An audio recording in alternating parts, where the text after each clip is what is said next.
అందరికీ నమస్కారం. తేజ న్యూస్ కు స్వాగతం. నేను ప్రియ. కర్నూలు జిల్లా ఆలూరు నియోజకవర్గం హోళగుంత మండల కేంద్రంలోని దేవరగట్టు మాలమల్లేశ్వర స్వామి బన్నీ ఉత్సవాలకు అన్ని ఏర్పాట్లు పూర్తయ్యాయి.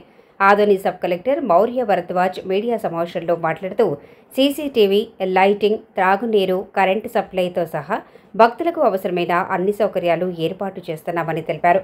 ఈ కార్యక్రమంలో హోళగుంద తహసీల్దార్ నిజాముద్దీన్, వీఆర్ఓలు, పంచాయతీ సెక్రటరీ మరియు ఇతర అధికారులు పాల్గొన్నారు. దేవరగట్టు వచ్చే భక్తుల భద్రతా సౌకర్యాల కోసం ప్రతి విభాగం సమన్వయంతో పనిచేస్తున్నారని వారు తెలిపారు. బన్నీ ఉత్సవాల్లో పాల్గొనే భక్తులకు ఎలాంటి ఇబ్బందులు కలగకుండా అధికార యంత్రాంగం ముందస్తు చర్యలు తీసుకుంటోంది. ప్రతి సమస్య అంటే దేవరగట్టు వచ్చినామంటే కంగలు కట్టినప్పటి నుంచి ఇక్కడ అన్ని ఏర్పాట్లు, కరెంటుది కానీ, నీళ్ళ సౌకర్యం కానీ, ఇంకా లైటింగ్ది కానీ, మరి ఇక్కడ వచ్చే అన్నదానం అందరూ ప్రతి భక్తులకు కానీ, మరి ఆఫీసాలకు వచ్చినా కానీ అందరికీ అన్నదానం వారం నుంచి అన్నదానం పెడుతున్నాము.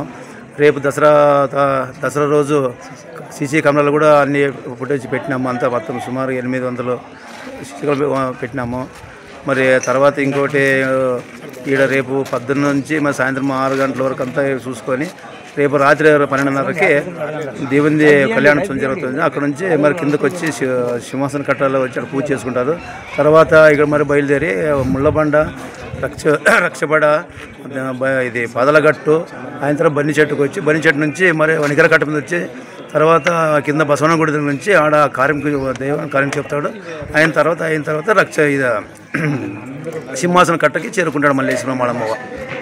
శ్రీ మాళాసేతు మల్లేశ్వర స్వామి ఉత్సవాలు రేపటి నుంచి స్టార్ట్ అవుతున్నాయి. బండి ఉత్సవము దేవరగట్టు శ్రీ మాళాసేతు మల్లేశ్వర స్వామి రేపు నైట్కి 12 గంటల పైన అమ్మవారికి ఆయనకి ఇద్దరికి కళ్యాణోత్సవం జరిగి జయయాత్ర మీదుగా రక్షపడి బన్ని చెట్టు మొత్తం చూసుకొని వచ్చేసి బసవన గుడి దగ్గరికి వెళ్ళి కార్ణికం చెప్పేసి ఇక్కడికి వచ్చి క్లోజ్ చేస్తారండి.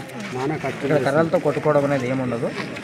ఓన్లీ అదొక ఆచారం మాదిరిగా తీసుకెళ్తారంటే ఎవరైతే కొట్టుకోరండి, కావాల్సిన అయితే ఎవరు కొట్టుకోరు. అందరికీ నమస్కారం అండి. రేపు ఇక్కడ కొలగొండ మండలము దేవరగట్టు విలేజ్లో దేవరగట్టు బన్నీ ఉత్సవానికి అన్ని ఏర్పాట్లు పూర్తి స్థాయిలో సిద్ధం చేస్తాము. సుమారుగా 2 లక్షల మంది మనకి ఎక్స్పెక్ట్ చేస్తున్నాము క్రౌడ్ ఇక్కడ. సో ప్రజలందరికీ కూడా మనం ఆల్రెడీ అవేర్నెస్ క్రియేట్ చేశాము. ఎటువంటి హింసకి తావు లేకుండా ప్రశాంతంగా ఆచార వ్యవహారాలు గౌరవిస్తూ పండుగని సెలబ్రేట్ చేసుకోవాలని చెప్పి ప్రజలంతా కూడా ఈ గైడ్లైన్స్ని దృష్టిలో పెట్టుకొని ఎటువంటి హింసాత్మక ఘటనలకు పాల్పడకుండా ప్రశాంతంగా సెలబ్రేట్ చేసుకోవాలి, ఆనందంగా అని చెప్పుకోవాలి.